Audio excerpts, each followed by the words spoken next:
Bedrock. Were Adam and Eve real people or a metaphor? There is a question that has quietly divided Christians for over a century, not just between believers and skeptics, but inside churches, inside seminaries, inside the minds of people who take the Bible seriously and still aren't sure what to do with it. Two people, a garden, a serpent, a piece of fruit. If you told that story to someone who had never heard it before, no church background, no cultural baggage, and asked them what kind of literature they were reading, what would they say? Some would say myth. Some would say history. Some would say something in between. Something that doesn't fit neatly into either category. And here's what almost nobody tells you. The Christians who wrote the earliest commentaries on Genesis asked exactly the same question. This is not a modern problem created by Darwin. This debate is older than you think. And the Bible itself, if you read it carefully, may give you more clues than you've been led to believe. Let's be clear about what's actually at stake here. Because this is not an argument about whether a story is pretty or poetic. This is a question with real theological weight. If Adam and Eve were historical people, a literal first man and first woman from whom all of humanity descends, then several major Christian doctrines follow from that in a relatively straightforward way. The fall was a real event. Sin entered the world through a specific act by specific people. And the logic of Paul's argument in Romans 5, where he draws a direct parallel between Adam's sin and Christ's redemption, rests on a historical Adam who actually did something. But if Adam and Eve are symbolic figures, literary archetypes representing humanity, not two specific individuals, then a different set of questions open up. What does the fall mean without a historical fall? How does sin work if there was no first sinner? And why does Paul write about Adam the way he does? Both sides of this debate are inhabited by serious scholars, by people who believe the Bible is authoritative, by people who love the text and have spent their lives studying it. This is not faith versus science. That framing has always been too simple. This is a debate about what kind of text Genesis actually is, and what its original authors intended to communicate. Let's start where intellectual honesty requires us to start, with the strongest version of the metaphorical reading, because it deserves a fair hearing before we push back on it. The argument goes something like this. Genesis 1 and 2 were written in a cultural world saturated with ancient Near Eastern mythology. The civilizations surrounding ancient Israel, Babylon, Sumer, Egypt, Canaan, all had their own creation stories. And those stories share remarkable similarities with the early chapters of Genesis.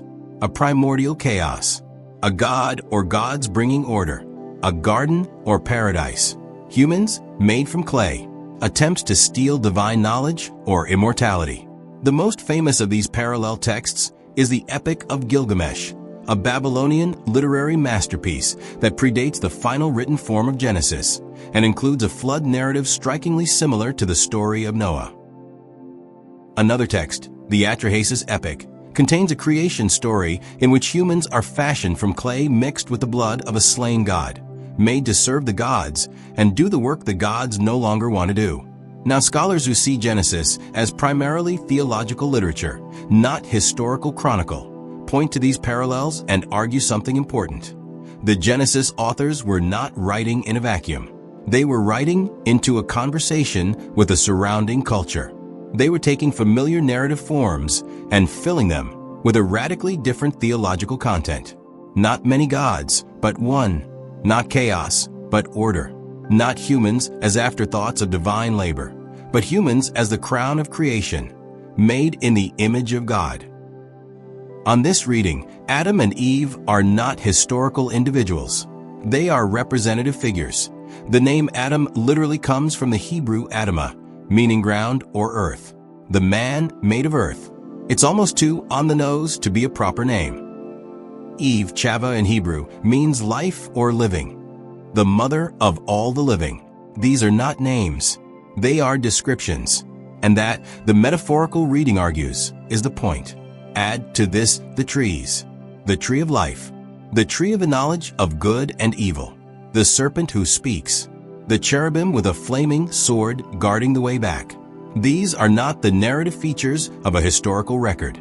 They are the features of myth, myth in the serious, ancient sense of the word, a story that encodes deep truth about human nature, human origins, human failure, and human longing.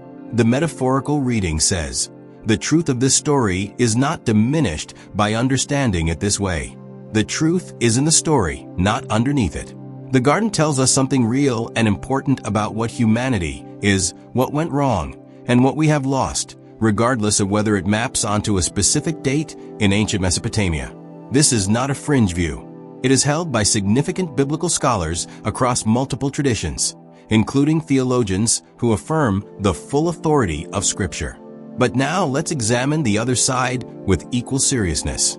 Because there are features of the Genesis text and features of the broader biblical narrative that resist a purely metaphorical reading in ways that are not easy to dismiss. The first is the genre question. Genesis 1 and Genesis 2 are different from each other in ways that matter. Genesis 1 is structured poetry, a rhythmic, formulaic account with a clear literary pattern. Many scholars across the spectrum recognize this. But Genesis 2 through 4 reads differently. It has the texture of narrative prose. Characters act. Dialogue occurs. Cause and effect are tracked. Things happen because of other things. In the ancient Near Eastern world, this distinction mattered. Mythological texts had their own conventions. Historical or genealogical texts had different ones. And the chapters following the creation account in Genesis increasingly take on the character of genealogy and narrative, forms that ancient readers associated with actual historical memory. Specifically, Genesis 5 opens with what is called a toldot, a Hebrew word meaning generations, or account of. It is a genealogical formula that appears throughout Genesis, linking one generation to the next. And it begins, "This is the written account of Adam's family line." It then traces a continuous lineage from Adam through Noah and eventually to the historical patriarchs, Abraham, Isaac, Jacob. Figures who even skeptical historians largely acknowledge are rooted in actual historical memory. If Adam is a symbol, why does his genealogy connect seamlessly to people who are treated as historical? At what point does symbol become person? There is no obvious seam in the text where the author signals a transition from metaphor to history. The narrative simply continues generation by generation, as if it is all of a piece. The second issue is the New Testament. This is where the stakes become highest for Christian theology. Jesus himself references Adam and Eve. In Matthew 19, when asked about divorce, he quotes Genesis. "Haven't you read that at the beginning the Creator made the male and female?" He speaks of the creation of the first human pair as a foundational reality, not as a story, not as a symbol, but as something that happened at the beginning. And then there is Paul. In Romans 5, Paul constructs one of the most theologically dense arguments in the entire New Testament. He draws a direct, explicit parallel. As sin and death entered the world through one man, Adam, so grace and life entered the world through one man, Jesus Christ. The parallel is exact. The logic depends on the symmetry. If Adam is a symbol of humanity's collective failure, not a specific person who committed a specific act, then the logic of the parallel begins to strain. Because Jesus was a specific person who did a specific thing. Paul doubles down on this in 1 Corinthians 15, the great resurrection chapter. "For as in Adam all die, so in Christ all will be made alive." The typology is not decorative. It is structural. Remove the historical Adam, and the architecture of Paul's argument changes shape. Here is where the investigation becomes most interesting, because the real answer may be neither of the options we've been presented with. Modern readers tend to assume that historical and mythological are opposites. Either something happened or it didn't. Either it's factual or it's symbolic. We live in an age shaped by the scientific method, by documentary evidence, by the assumption that truth is propositional and verifiable. But the ancient world did not think this way. Not entirely. In the ancient Near East, historical memory and theological meaning were not placed in separate boxes. A text could be doing both at the same time, drawing on real events, real people, or real origins, while simultaneously encoding those events in narrative forms that made their meaning legible to the original audience. The theologian John Walton, who has spent decades studying Genesis in its ancient Near Eastern context, makes a critical distinction that changes the conversation entirely. He argues that when we ask, "Is Genesis literal?" we're asking the wrong question, because literal means something different to us than it did to the original audience. Walton's argument, and this is the discovery moment, is that Genesis is primarily interested in functional origins, not material origins. The ancient worldview cared less about the stuff things were made of and more about the purpose and role things were assigned. When the text says God formed man from the dust and breathed life into him, the original audience heard a statement about what humanity is, its source, its nature, its dignity and dependence, more than a step-by-step description of biological assembly. This reframes everything. It means the question, did God literally use dust, may be the wrong question entirely. The question the text is actually answering is, what is humanity's relationship to God, to the earth, and to the rest of creation? And Adam and Eve may be both things simultaneously, real individuals who represent real historical origins and figures whose story is told in a form shaped by the theological and literary conventions of their ancient world. The text can be historically grounded and literarily shaped. These are not mutually exclusive. Here's something that surprises many people. The debate about how to read Genesis is not a modern invention. Origen of Alexandria, one of the most influential biblical scholars of the early church, writing in the 3rd century, long before Darwin, long before modern geology, raised serious questions about the literal reading of Genesis. He noted that the idea of God walking in a garden in the cool of the day, as if God had feet, as if God needed shade from the afternoon sun, was obviously not meant to be read as a physical description of the divine. He argued that much of Genesis was written in a deliberately figurative mode. Augustine of Hippo, perhaps the single most influential theologian in Western Christian history, wrote multiple commentaries on Genesis. He tried a literal reading. He abandoned it. He tried again. He wrestled publicly and at length with what the text meant. He explicitly warned against Christians making confident scientific claims based on Genesis, because if those claims were later shown to be wrong, it would bring the faith into disrepute. He wrote this in the 5th century. What both Origen and Augustine understood, long before the modern debates, is that Genesis is a text of extraordinary theological depth, and that depth does not flatten into a simple choice between fact and fiction. The church has always had room for this conversation, even when specific institutional voices tried to shut it down.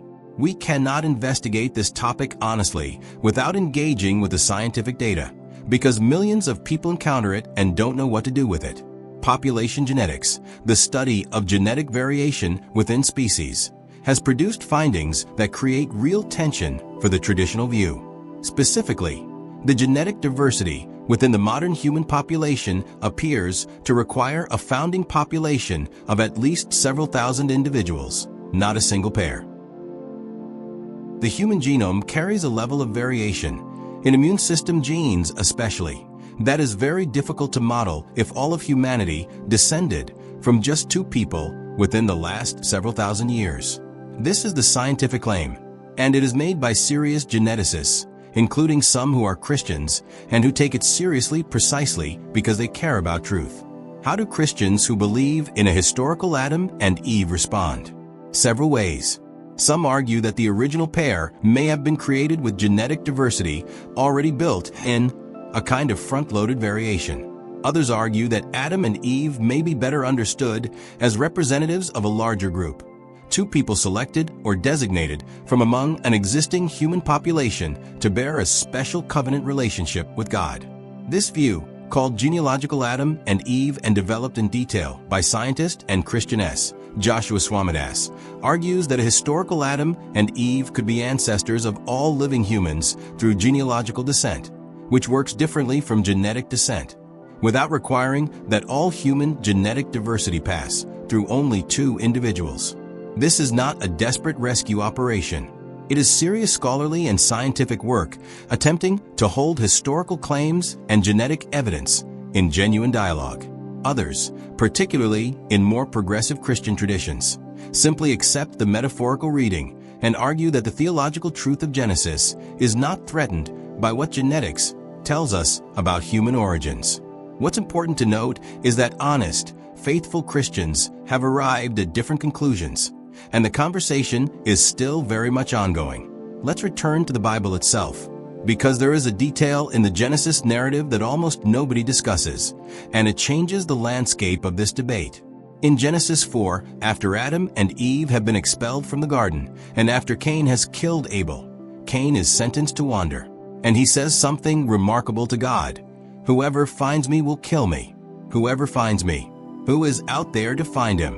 If Adam and Eve were the only humans, if Cain and Abel are their only children at this point in the narrative, who is Cain afraid of? Where does he go? Genesis says he went to the land of Nod, east of Eden, and built a city. A city requires people. Who are they? Later in the same chapter, Cain takes a wife. Where did she come from? The standard traditional answer has been, she was another daughter of Adam and Eve, not mentioned in the text. That's possible. The genealogies in Genesis are highly selective and not meant to be comprehensive. But the narrative seems strangely uninterested in explaining any of this, as if the existence of other people is simply assumed. This is the kind of detail that suggests, to some readers, that the Genesis narrative was never designed to be a complete account of all human origins from two individuals. It may be the story of particular people, a specific family, a specific covenant line, set within a world that already contains humanity in some broader sense. None of this resolves the question, but it does suggest that the text itself may be doing something more complex than either the purely literal or the purely symbolic reading has typically acknowledged. We spent a lot of time on the historical question. Now let's ask what may be the most important question of all. What is the Genesis story actually for? Whatever you conclude about the historical status of Adam and Eve, Genesis 1 through 3 is communicating something that no other text in the ancient world communicated, something that was genuinely revolutionary. Humanity is made in the image of God. The Hebrew phrase is Tselem Elohim. In the ancient world, the image of a god was something you put in a temple, a carved statue, a physical representation of the divine presence. Genesis is saying that human beings are that image. You are the living statue of God in the world. You carry the divine imprint. You are not an afterthought of creation, not a servant race to do the God's dirty work. You are the representative of God in the created order. That is a staggering claim, and it does not depend on whether Adam was a specific individual or an archetypal figure. It is true either way. If anything, it becomes more powerful if it is a claim about all human beings, always. Then the fall. Something went wrong. Something in human nature reached for what it was not meant to have, the knowledge of good and evil, the autonomy that belongs only to God, and in reaching for it broke something. The relationship between humanity and God, between humanity and creation, between human beings and each other, something fundamental was fractured. Whether this happened in a garden through two specific people, or whether it is a story that describes something true about the structure of human nature and human experience, it describes something real, something you can see in the world, something you can feel in yourself. That fracture is real. The question Genesis invites is not primarily, did this happen? The question is, do you recognize this? And every honest reader, believer or skeptic, tends to say yes. So were Adam and Eve real people or a metaphor? Here is an honest answer. We don't know for certain, and the Bible may not be designed to answer that question in the terms we're asking it. What we can say is this: the text treats Adam and Eve with a seriousness that is hard to reduce to pure symbol. The genealogies, the New Testament references, the theological structure of Paul's argument, these all push toward something more than a literary device. But the text also carries features: the talking serpent, the name trees, the literary parallels with surrounding cultures, the unexplained existence of other people that resist a flat, literalistic reading, as if Genesis were a transcript of events recorded by a modern historian. The most intellectually honest position may be this: Genesis is a text with real historical grounding that has been communicated through literary and theological forms native to its ancient context.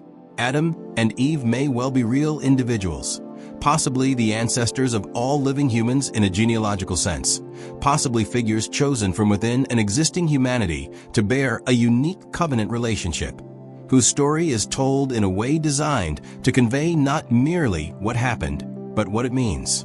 These are not opposites. A historian and a theologian can look at the same events and tell different stories, both true, both necessary. What is not negotiable for anyone who takes the biblical text seriously is this: something went wrong. Humanity is not what it was meant to be. The fracture is real. The longing for restoration is real. And the biblical narrative, from Genesis to Revelation, is the story of a God who refuses to leave the broken thing broken. There is a reason this question unsettles people on both sides. For some believers, loosening the grip on a literal Adam and Eve feels like loosening the grip on everything. If the beginning is uncertain, what else is? It's a reasonable fear. For some skeptics, the insistence on a literal Adam and Eve feels like the church refusing to look honestly at evidence. That frustration is also reasonable. But what if both reactions are protecting something real? And what if the text is big enough to hold both? The story of the garden is the story of a humanity that was made for intimacy with God, that chose something else, and that has lived with the consequences ever since. You don't need to resolve every historical question to feel the truth of that. You've probably lived it. Whatever happened in the beginning, in a garden, in a decision, in the first moment when a human being chose their own way over God's, the story it tells is not ancient history. It is the story of every morning you wake up and find yourself in a world that is not quite right, in a self that is not quite whole, reaching for something you can't quite name. Genesis calls that reaching the fall, and the rest of the Bible is the answer. I want to know where you land on this. Not to win a debate, just because this is one of those questions where the conversation itself is valuable. And I think the comment section for this one is going to be worth reading. Were Adam and Eve historical figures? Symbolic? Something in between? What convinced you? And what questions are you still sitting with? Tell me below. If this kind of deep, honest investigation into faith and scripture is what you're looking for, Bedrock is the place. Subscribe and come back for the next one. There's more ground to cover.